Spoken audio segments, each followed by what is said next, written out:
Hello everyone, I'm CoolGuy, welcome back. Today's video is going to be a long one. You probably saw that by looking at the time, so think of this as a light listening podcast. So drink your coffee, let's chill out a little bit. I was waiting for a little bit more information so I can come to a more informed opinion. First, I made a video about the trailer, then the stream reveal, and after they were all done, finally edited, I ended up deleting them both. I was waiting for today's This Week at Bungie, so it's fair to say that this video is 3 videos in one. I'm going to walk through my thoughts on the trailer, the stream reveal, and cover This Week at Bungie a little bit. I have a lot to say about Trials, and I do plan to get into that in a moment. I want to show you how I see it, what I've been tracking, what I think is going to happen, but before I do that, I do want to say that I think the entire Trials conversation going on right now is a self-inflicted wound. By speculating kind of the wrong way or buying into the hype, a lot of players have essentially disappointed themselves, which is just kind of weird. It's okay, we're all optimistic. I want Trials too, but come on guys. I am kind of unsure on how to approach all of this collectively, so stay with me in this video. After seeing multiple comments on Twitter and in the stream reveal before This Week at Bungie, a lot of players seem to be upset, and that's okay. Everyone has a voice to voice their concerns.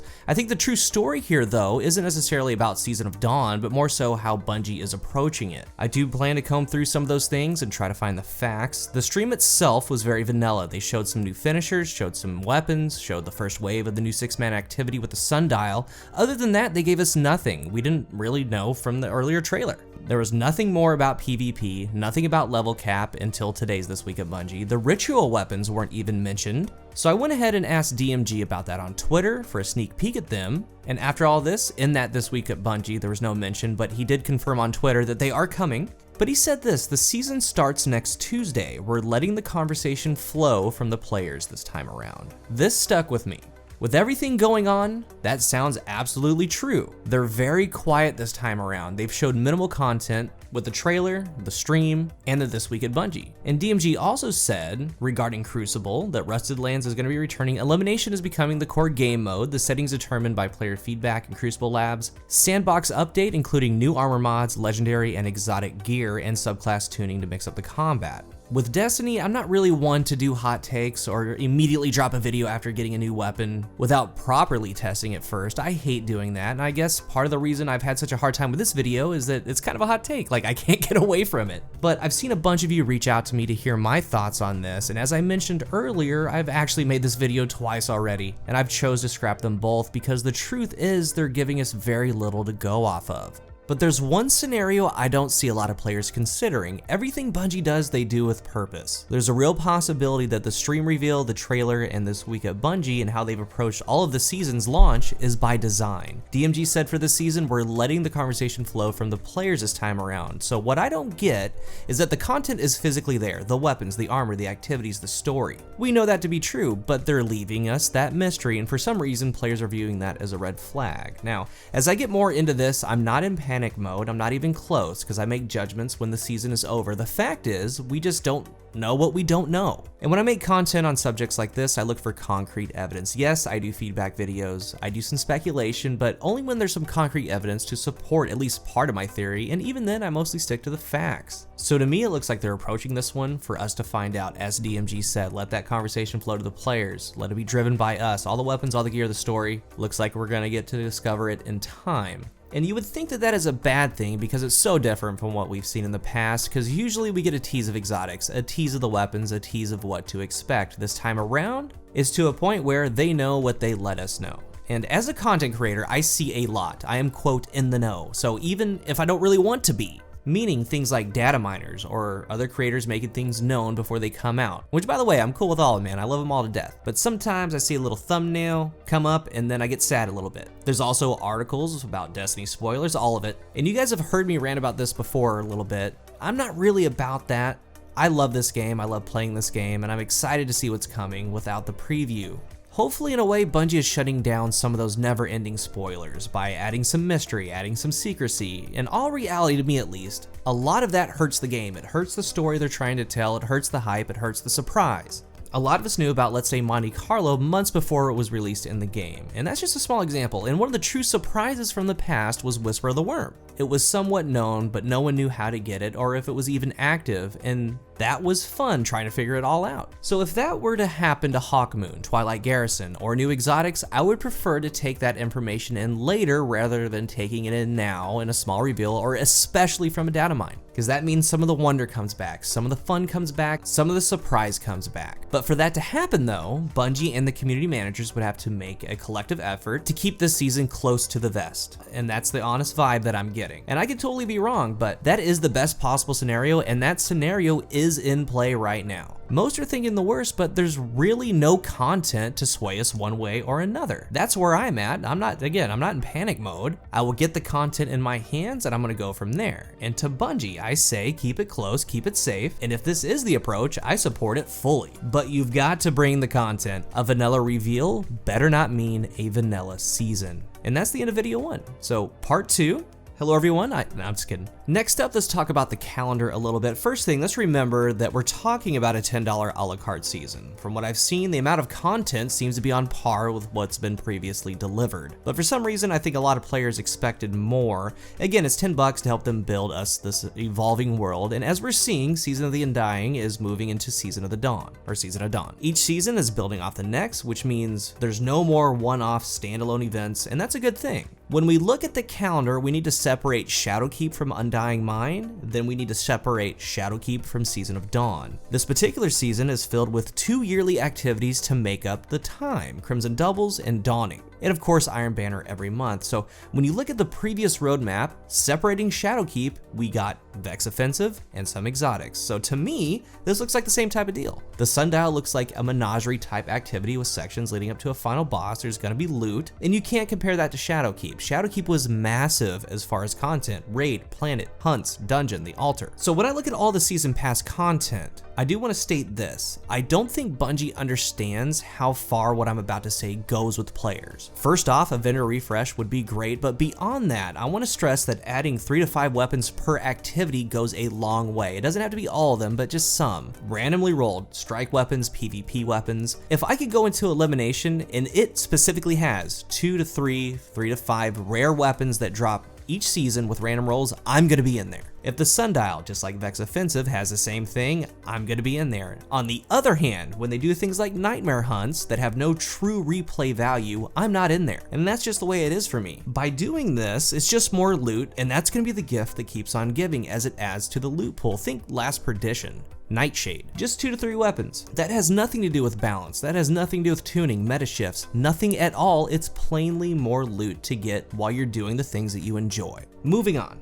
As I'm approaching Season of Dawn, it really does check out. Keep in mind, I am not saying that this is the appropriate amount of content for my $10, but what I am saying is that it looks on par with Undying Mind. And that's a conversation for another time, but for now, I think it's fine and I'm looking forward to it. Let's move on to the stream. There was big time speculation about trials. I heard that some of the top PvP players are being flown out. We're on Mercury right now for Season of Dawn, or the upcoming season. Osiris is here. It kind of makes sense when you connect the dots. I don't comment unless I have information. I've seen a lot, I mean a lot of people get very upset about trials not being revealed. And I want to point out again, we just don't know what we don't know. Now, I've been following Bungie for a long time, all the way back into the early Halo days. We get mad at, quote, we are listening, but you need to understand that Bungie never says anything that's in question. They've always been good about that. They don't write checks they can't cash. They don't say things unless they're very close to fruition or it's being actively worked on. Otherwise, anything said by, let's say, the community managers or the developers, you kind of piece together. It's always been like this. And for our game, that's a good thing. So I want to piece together a timeline about trials. I'm going to wrap it all up nice and I'm going to present it to you. This is how I see it all going down. In the February 14th, 2019, this week at Bungie, they said ever since Trials of the Nine went on a hiatus back in Season 4, many of you have been asking about when it's going to come back and how it's going to be evolving. We still don't have a timeline for when it's going to return, but we do want to give you an update on our current thinking about Trials. Now, they go on to say that they're disappointed with Trials of the Nine 9 in Destiny 2. It didn't quite hit the mark, but the last part is a very important one. Until we have a solid prototype for a pinnacle PvP in-game activities, Trials is staying on hiatus indefinitely, and it's not going to return over the course of the next few seasons. When we have those new plans ready, we'll be sure to share them with you.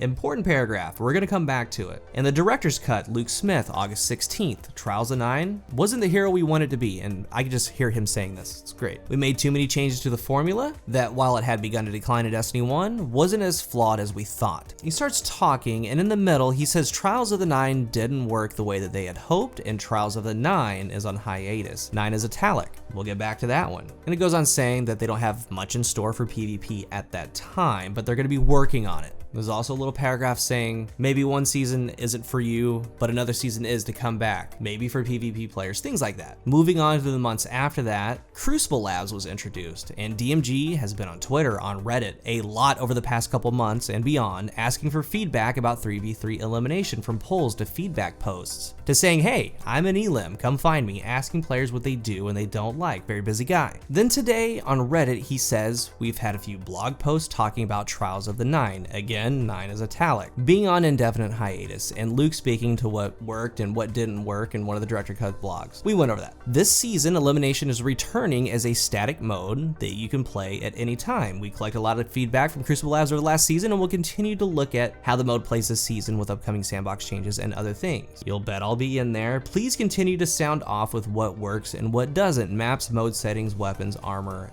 etc. We have that information, so here's my take. Let's connect those dots. The community wants Trials, they know we want Trials. There was hype leading to this season on Tuesday, season 9. 9 is italicized everywhere with them. In all these places where time was taken to actually make 9 italic, a lot of players thought that this was it. And you know what? There's still a chance, but a bigger picture's in play. All of it is dictated by Bungie on their word, and then you start stringing it together. To me, there's no reason to even bring up Trials on their own accord unless they have something cooking. All I've personally talked about on the subject is that we need facts. Days go by, seasons get close, more and more keeps coming out. They never said that Trials is for sure 100% coming back for Season of Dawn, and the lack of Trials has left a lot of players feeling, again, that self-inflicted wound, and some are just outright toxic about it, and that's not cool. But the more they keep talking about it, the more opinions change. Last night and this morning, I was on the fence, but now I am leaning towards we're super close to Trials or a similar game mode coming. So when you piece it together, again, Bungie just doesn't talk to talk. They do listen though, as we all know that. Going back to that last paragraph from February, until we have a solid prototype for a pinnacle PvP in-game activity, Trials is staying on hiatus indefinitely. Crucible Labs 3v3 elim is introduced.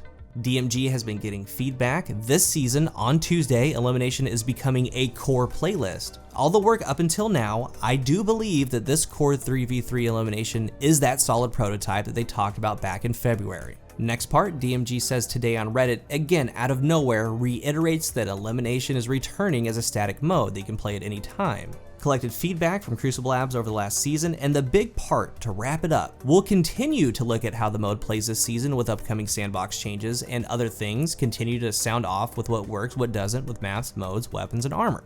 All signs point to it being close, and looking through what I showed you, that's how I came up with my conclusion. It makes sense for it to be close. They don't just talk to talk, they don't do things just to do things. Beyond Trials, we know that they're working on things. Even if you don't think so, things like PvP are being worked on. They didn't talk about it, and I understand that players are upset that they didn't talk about it the past few days, but they didn't really talk about anything. So at the end of the day, we know that for $10, there's Sundial activity, plus the other things on the calendar. Maybe Iron Banner could add a new weapon or two. They're still fresh with their vision, being self-published, and I think this season, while simultaneously telling a story, is kind of a stepping stone for bigger things. That brings us to this week at Bungie. They did give a tad bit more info. In the description is the full article. I do want to walk through a couple of them, and there's a lot that of course I'm not covering, such as the artifact. We got a glimpse of it, but I want to talk about it more when we have the full artifact in our hands. The gunslinger changes look amazing. I am very excited, I'm stoked, I'm hyped. I can see this becoming an issue though, depending on how it acts in game. It's more so the range, right? I mean, Warlocks have the one-shot grenade, Titans have the one-shot shoulder charge, Hunters have this. I need to see if it can be held, if you can just hold the knife in the air, then release it, or if it's just one animation, and when you press the button, it's doing the animation and the knife's going. And as I talked about when it was revealed, you can use the exploding knife as a trap when paired with a trip mine. Big potential for plays right there. And they also have a clip of Way of the Sharpshooter. They said that they didn't want Nighthawk being the go-to, and the damage looks really, really good. We're gonna have to see. A big worry, the cap is going to be raised to 960 from 950. The pinnacle cap is to 970. Now, with the +2 drops, I'm not sure if that's enough. Maybe they should go to 25 more, or even just do 50 every single season. I don't know though. What do you guys think? Escalation Protocol armor looks to be a little bit more obtainable. They're doing away with the keys. The chest can be opened after wave 7. That's a great change. We have exotic protection, just a single exotic Ingram, no more faded. It's going to give you a new exotic if any remain uncollected. Otherwise, a random piece of exotic armor is going to drop. Now that's great. That means you can go for various stat rolls on exotic armor. The contents of it are going to be class specific. They're going to be changing weapon mods to cost 500 glimmer, not 5,000. That's huge. Going broke just by trying new things is never a good feeling, anywhere, ever, so that's great. There's some added things to bounties. I won't go in depth on them. They buffed Middle Tree Striker. Thunder Crash went from 2,700 damage to 3,200. The in-flight damage from 1 to 200. Slight increase to the in-air activation time. Bottom Tree Night Stalker, very interesting, Vanish in Smoke. The Smoke Bomb, they added a 0.8 second period that after it's thrown down, it's not going to break invisibility if you fire or do anything, and that's a pretty big deal. There's going to be no more smoking your team, and they immediately spend it because they were in an animation. Handheld Supernova, strong as ever. They adjusted the charge time so that it lines up with the animation. It should feel a lot more fluid. Map-wise, they added Rusted Lands, which I'm so stoked for it. They re-added Dead Cliffs. I love that map. Legion's Gulch, Retribution, the Death Donut, and then Solitude. And then they removed the Emperor map, Equinox, Firebase Echo, and Vostok, my 4 most hated maps. And I know some of you are thinking Citadel. I kind of like Citadel. But I'm fine with all that. I love all that, actually. And then there's a section on Silver. I really don't want to get into that. I'm just not. That's its own deal, man. So PSA, The Undying is coming to a close. So after the season comes to an end, some activities and loot sources are going to become unavailable. Undying's free and premium season pass rewards, including acquisition of Ariana's Vow. And the Vow is going to be obtained at some point down the line with an alternative acquisition path. The Vex offensive activity is gone. Vex invasions on the moon are gone. Vex weapon data seeds for Mycora. The Gate Lord's Eye artifact. Power bonuses granted from the seasonal artifact, season-specific triumph seals, and titles. And I just want to say this one time, the only pulse rifle in the entire game with multi-kill clip is Adhortative. Go get you an Adhortative. With this season's artifact is going to cater to pulses and scouts. And while I'm on the subject, if you really want to get crazy, you should get the Calcia Noblesse, or Noblesse, which is from the Galron raid. If you really want to go for it, that is the only scout in the entire game with Disruption Break. So if you want a challenge, or if you want to look through your vault, look at that. It's the only pulse or scout that has Disruption Break. And again, the full This Week at Bungie is down below. I'm not going to talk about all of it in depth, or just kind of regurgitate it. You guys know what's up. I just want to talk about those main talking points. The future of Destiny is shaping, and the only ones that know that future is Bungie, and I would like to think that they're on top of it, and I think that they want to tell the story on their terms, and I'm sure they have a lot of things in store for us. They have in the past, and it's something I expect from them. I genuinely enjoy Destiny. I love it. Now, I'm also critical of it when I need to be. I'm hard on it when I need to be, and I will be after this season is over if it comes to that. But today, there are just too many things going on, as I discussed throughout the video, to make that call right now. My final opinion will come after the dust is settled. I'm looking forward to reading the comments below, and remember to be respectful. Let's talk about it and get some clear thoughts out. I totally understand if you're disappointed with what you've seen in the past couple days, especially for the PvP players, man. If you're new here, remember to hit the subscribe button. If you are subscribed, thank you so much for your support, and especially if you're still listening. I know it's a long one. I appreciate you. Let's talk about it. Thank you for watching, and until the next one, I'm CoolGuy.